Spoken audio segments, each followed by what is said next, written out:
So today's class is finishing the inauguration of the temple of Hashem, commanding Moshe Rabbeinu exactly how to build a temple.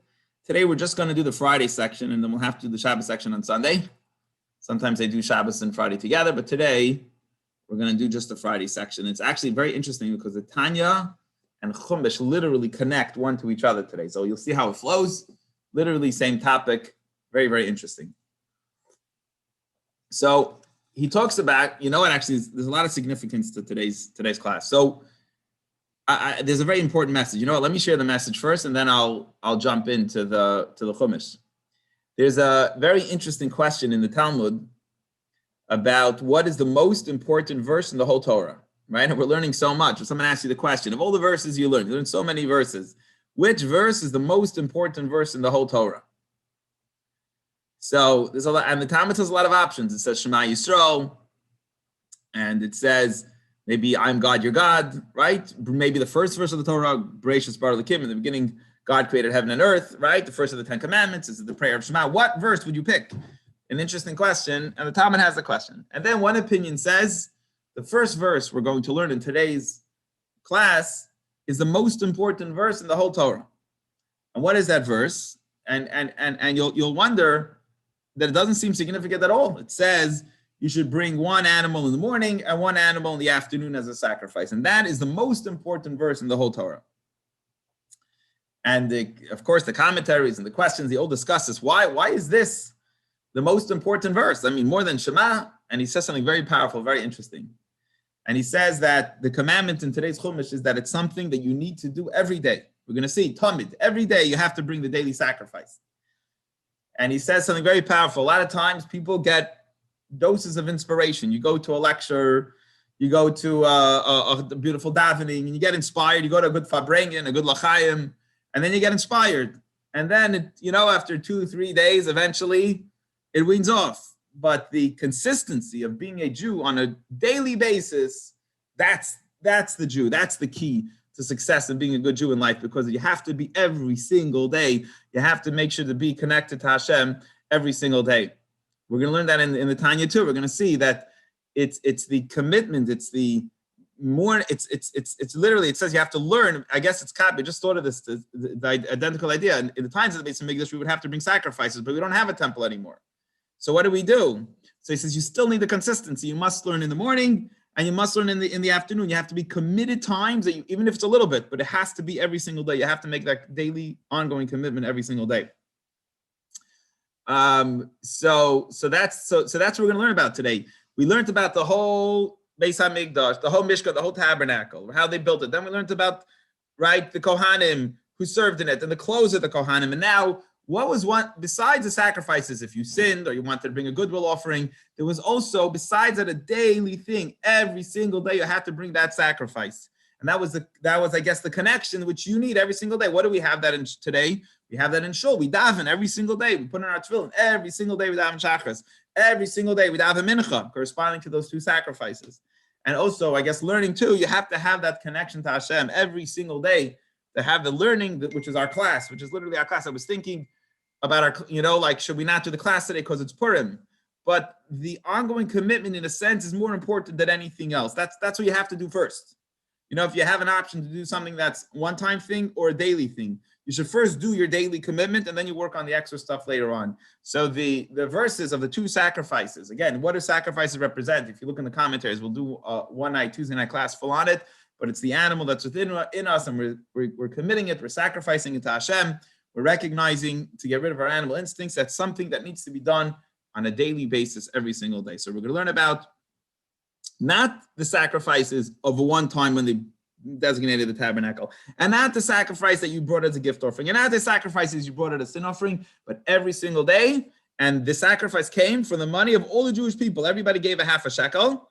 And from that half a shekel, they put it into one bank account, they put it into one box, and they would take the sacrifices that came from all the Jewish people, and it was a commitment that was done every single day throughout the entire year. And that's what we're going to learn about, the famous daily sacrifice, until they surrounded the temple, and they did not allow, it went on for years and years and years, and they wanted to destroy the Beis Hamikdash. and they were being protected as long as they could bring sacrifices. And once the armies that went and surrounded Israel, they stopped them from bringing the sacrifice. But this went on for years and years and years and years, nonstop, until the destruction of the Beis Hamikdash. This went on for hundreds of years. Okay, so let's learn inside the daily sacrifice that was brought twice every day. Here's where the commandment comes from, right? We finished building the temple, we finished the Mishkan, we finished all these things, and now we're going to learn about the daily sacrifice. Okay, verse 38. And this is what you should bring on the Mizbeach, on the altar. This is what we should bring. We just finished building the altar. We have the Kohanim now. This is what the Kohanim should do every single day. Tasal Mizbeach. Kvasim b'nei shana. So they would take 2 lambs. Okay, 2 lambs. B'nei shana in their first year. Okay, so it has to be young lambs. I mean, it could be the end of the first year, which are already quite big by then. But it has to be within the first year. I think it can't be in the first 7 days or something like that, if I remember correctly. But it could be within the first year. Shnayim layoim, and it's got to be 2 lambs. Tamid, and it has to be continuously. You have to bring it every single day. You cannot. Rashi is going to say soon, cannot miss a day. It has to be something that you bring consistency. It must be brought every single day. This is the daily sacrifice. And this is why we have davening today, representing that. And what time should you bring it every day? One of the lambs you bring up, one of the sheep you bring up in the morning. That's the keves hasheni taseh b'arbayim, and the second sheep you bring up in the afternoon. So when is it? Twice a day, afternoon. Ma'ariv was something, for example, we do shachris and mincha every day. Ma'ariv was, I believe, I'll add it on later on, and maybe representing the fats that was burnt on the altar overnight. Remember, you can't have anything left over. But it was mainly, it's in a sense, it's more important Shachris and Mincha, because they're representing these 2 sacrifices, which you don't have the Beis Hamikdash anymore, representing those two sacrifices. But it wasn't just 2 animals; it was always a gift offering. As often with the sacrifice, they always bring together with it flour, right? We learned in a sense representing also our sustenance. So what would the flour look like together with the daily sacrifice? There was 2 other items brought: the isaroin soilas. Fine flour. So you would bring flour and looked royal and juicy. You had oil in it, like you made it more fancy, tasty, or so on. The shemen, balul bashemen, thoroughly mixed. A lot of oil inside it. Kasis, what kind of oil? So very high quality flour with crushed oil, olive oil, which means unlike the menorah is telling you that you had to use the first drop, clear oil. This was allowed to be crushed oil. It was okay. Reva, so you had to bring how much of that flour you had to bring any sorrow, just so you know the numbers. I posted it on the WhatsApp group, the measurements, how they equate to today's language, to today's measurements. But Rashi tells us here it was a tenth of an ephah. Isaron means a tenth. Eser comes from the word eser, from 10. So it's a tenth. Tenth of what? Rashi tells us it's a tenth of a measurement called the ephah. In our numbers, it is 43 eggs. So the size, it was quite a significant, it's easy way for us to know, an egg. We know what the size of an egg is. So it was the equivalent to 43 eggs and a fifth. 43 eggs and a fifth of an egg, quite a large bowl of flour, right? Was brought together with the daily sacrifice. And in that flour, you had a lot of oil, a good amount of oil that was mixed thoroughly mixed into the flour. That was gift 1 that came together with the sacrifice. Gift 2, Reva v'nesach. So I'm sorry, and how much oil? Reva hahin. It was a fourth of a hin was the right measurement for the oil.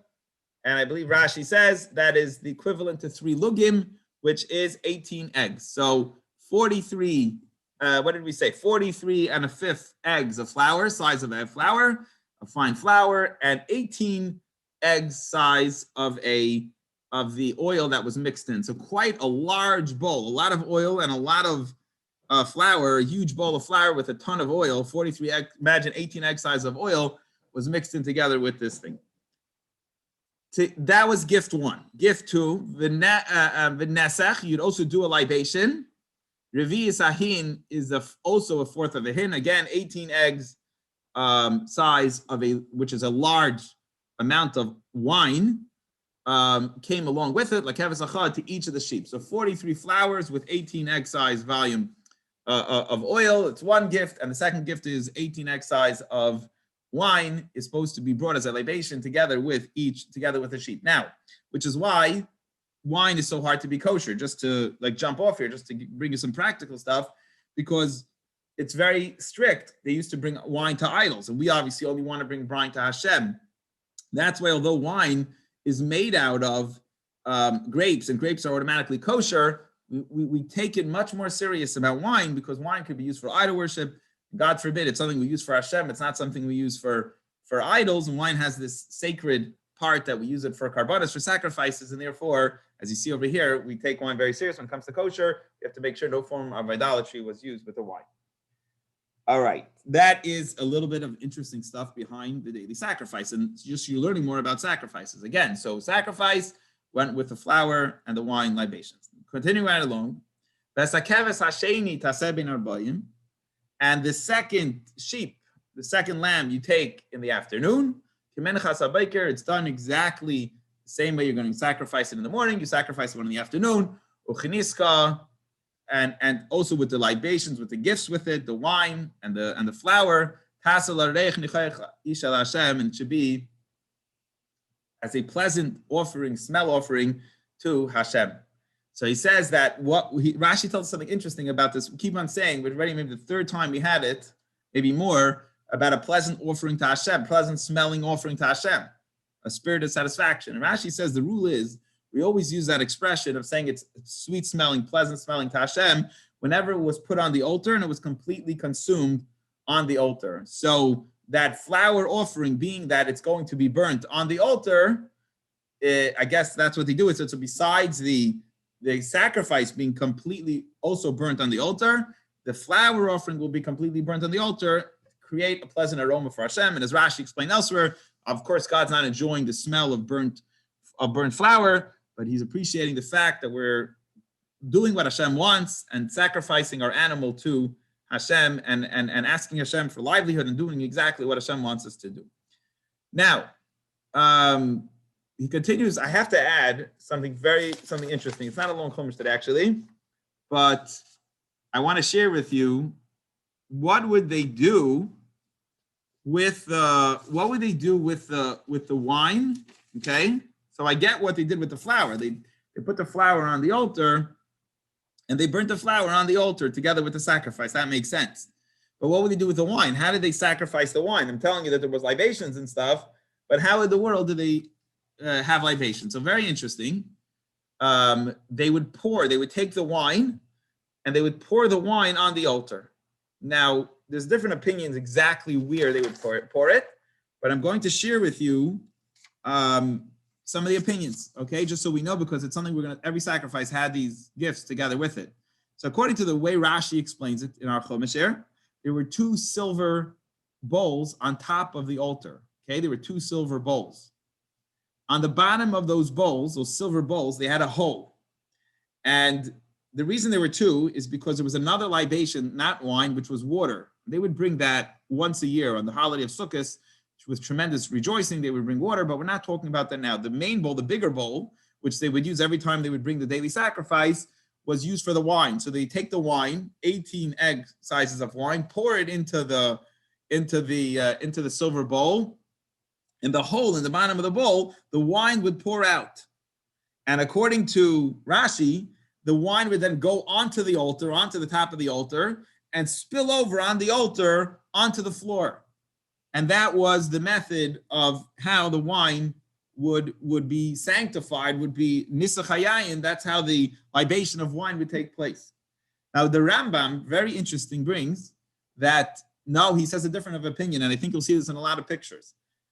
In the southwestern corner, there were 4 corners to the altar, right? So in the southwestern corner, which is kind of the corner of the altar that's closest, if I got the direction directly, to the door, because the altar stood in the courtyard, right? Stood outside the actual tent of meeting, outside the actual inside of the holies, right outside the holies. That corner had 2 holes in there, and they would pour the wine in one hole, I guess, and the water in the other hole. But where was the hole? The hole was not on top of the altar, according to Maimonides. The hole was on the bottom. Remember, we saw that base going around the altar? Here, I'll bring up the picture for you guys. Let's see. You know what? I'm just going to skip the picture. But if you remember we discussed this a few days ago, on the bottom of the altar, there was a little base that went around the whole altar. And there were two holes.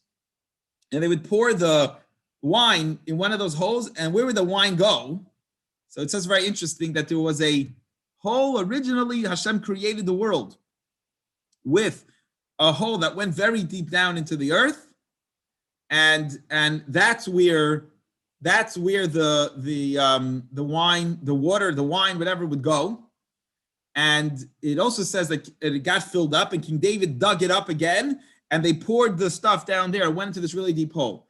According to the Rambam, Maimonides says there was also a river called the Kidron, a river called the Nachal Kidron, the Kidron River, that went under the Temple Mount, and this hole went to the Kidron River, and that's when they poured the libations. That's where it went into the water or the wine. When they poured, it went into the Kidron Valley that was under the Temple Mount. Very interesting. So there was a flowing river that connected under the Temple Mount, under the altar, and the wine would go over there. There's some fascinating stuff behind this pouring that we're discussing today. So there was wine and there was water, and that is a little bit about the interesting way things that were done in the temple. Okay. I think we're holding verse 42. Oilas tamid, it should be a burnt offering constantly, every single day. Not like the challah that constantly means it has to be there a whole day. We don't mean a whole day, it has to be there. We mean consistently, it has to be done every single day, not to miss a day. This is consistency. This is a sacrifice that you just bring every single day for the whole Jewish people, the Derisechem for generations to come. Where should you bring the sacrifice? Pesach Ohel Moed, at the door outside the tent of meeting. The Fnei Hashem, before God, outside the tent, the entrance to the tent, because it was in the courtyard. The altar was in the courtyard, standing right in front of the Mishkan, in front of the tent of meeting, and that's where you have to bring it every day. Now, the words I keep on using here is the tent of meeting. Ohel Moed is the entrance of the tent of meeting. Why is it called the tent of meeting? I don't know if anybody else wondered, why do we keep on calling it the tent of meeting? And the answer is going to be right now. In the verse, you're going to see why we call it the tent of meeting. That is the place where I meet with you. I speak to you. I arrange my meetings with you. That's the meeting place between God and the people.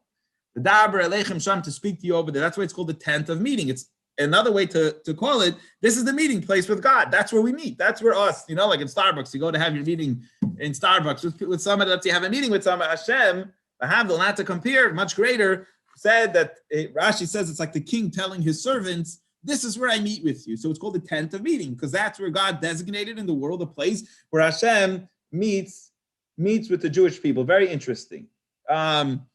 Verse 43 continues with that thought. V'neyadati shama livnei Yisrael, and I will make myself known. I'll arrange my meetings there with the Jewish people. Hashem is going to reveal Himself to Jewish people there, and through that, v'nikdash b'chvedi, the Mishkan, the tabernacle, will become tremendous glory and revelation of Hashem. In God's honor, will be sanctified. The tabernacle will be a tremendously holy place. It'll be where God's glory is. It'll be sanctified with God's glory, because that is the meeting place of Hashem, right? Imagine, like this is the Starbucks where you're meeting. This is the meeting place that Hashem arranged to meet together with the Jewish people. And that's why it's called the tent of meeting.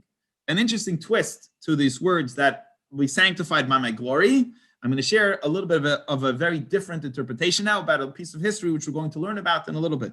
There's going to be a very sad event among the Jewish people. That's going to be on the first day of service. Aaron's two of his 4 children will go in, Nadav and Avihu, and on the first day on the job, and they're getting ready to work, and they're all ready and everything else, a fire will come out from heaven, and they will die. They will pass away. And obviously their father Aaron will mourn them, will be very sad, very broken.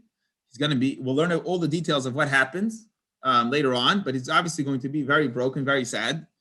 But Hashem says something very interesting. I think it's Hashem telling Moshe, we'll see, very interesting. He'll say, they were sanctified. The temple was sanctified through them. And that's what he's saying. And this is what he's mentioning here in this verse, that he'll be sanctified through his holy ones. What does that mean? I'm just gonna explain this. I hope I'm explaining it correctly. Is that, like when something's very dangerous and somebody dies by doing it. Like you could tell everyone, don't do this because God forbid you could die by doing it. Nobody really believes it. But when somebody actually dies from it, then everybody believes it. Everybody sees that that's actually true. So by Aaron's children dying in the temple, they actually, it became sanctified. That's how it became holy. That's how it became sanctified, because they did a little wrong thing. You're playing with the third rail, right? In the subway, it's dangerous. And we're telling you, look, and so on. So it actually, in a sense, by them dying, the temple got holy because of it, because we see how powerful this is. So it became sanctified through people that deserve, because they're so holy. They merited that everybody knows how holy the Mishkan is. And that's what it means. V'nikdash b'chvaydi, I'll become holy. Everyone recognizes the holiness through holy people that honor Hashem, that the world, in other words, they'll die for, let's say, something wrong that they did. But the twist is that they deserve to be the ones that everybody will learn how powerful and holy it is. So actually, in a sense, it's a twist is that you have to be on the right level to die because of something in order that the whole world should now respect and know the holiness of the Mishkan. So, very holy place. God is there. That's the bottom line. This is the meeting place together with Hashem. And I will sanctify the tent of meeting, and the altar, Aaron and the sons, I will sanctify them in order to serve Hashem in the Beis Hamikdash, in the Mishkan that's coming up. Now, let's continue. This is a very powerful verse 45. And Hashem says, I will dwell among the Jewish people. Hashem's presence will dwell among the Jewish people. And I will be to them a God. So there's going to be this is a very powerful temple to have, a very powerful shul. Literally, God's presence is living among the Jewish people. And now what happened is that when the Jews experienced the 10 commandments, they had that revelation of God, but they couldn't hold it anymore. They couldn't live that on their daily human life, live on that level of holiness. So Hashem said, I'm going to make it in the Mishkan. We're going to learn this in Tanya actually today. That's going to be today's Tanya. And instead of it being a whole day, because you can't handle it, you go to the temple and there godliness will be revealed, and you'll be able to experience that whenever you were through the Hashem speaking to the Jewish people in that very special place. So v'yadu ki ani Hashem, and you will know that I am God, your God, that took you out of Egypt. That the whole reason I took you out of Egypt was to dwell among you, to dwell within you. I am your God. So this is it. This is the room which we're having, which is the whole purpose for taking you out of Egypt and doing all that in order to get to this point where you can have a Beis Hamikdash and Hashem will rest within us. So obviously this is a very important part. Now you'll ask the question, well, today we have no Beis Hamikdash. So what happens today? And that is Tanya will be about that next point. Following right into that, we'll talk about Tanya. But any questions or comments on today's Chumash so far? Yeah, Rabbi, I got a question. Yes, excellent, Evan. Okay. You got a point for asking me a question. Good. Yeah.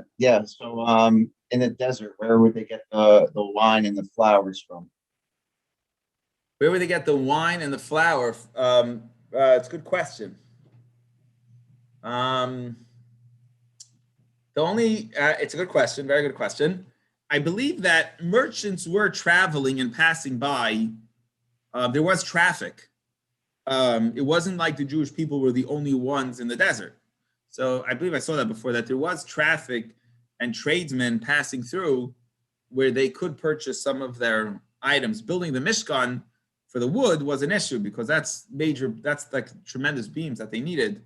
But you're asking a good question because they also ate the manna, right? They ate the manna, but they, good question. They ate the manna, but they must have purchased some food from the travelers too, which passed by. Maybe they couldn't purchase enough food to feed, because why couldn't they purchase food then to feed all the people? So maybe they couldn't purchase enough provisions to feed that amount of people, but perhaps, I'm just thinking out loud, perhaps to purchase enough flour, because they couldn't grow, they kept on moving, they were in the desert, I guess they couldn't really grow that stuff, but probably in towns nearby or places that they passed, I'm going to guess that might be an answer, but good question.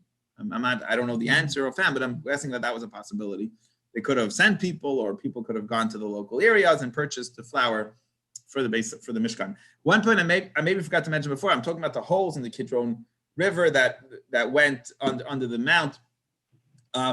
in the desert, the altar didn't have that sophistication. There weren't two holes that were going to deep holes in the earth because the altar would move around. They would just pour the wine, and the wine spilling on the ground. That is what sanctified. That was the libation that they did with the gift of the wine offering. That is, good question, Evan. I'm guessing that was the answer to your question. All right. Any other questions? Thank you. Any other questions or comments? Any other good questions or comments on today's Chumash?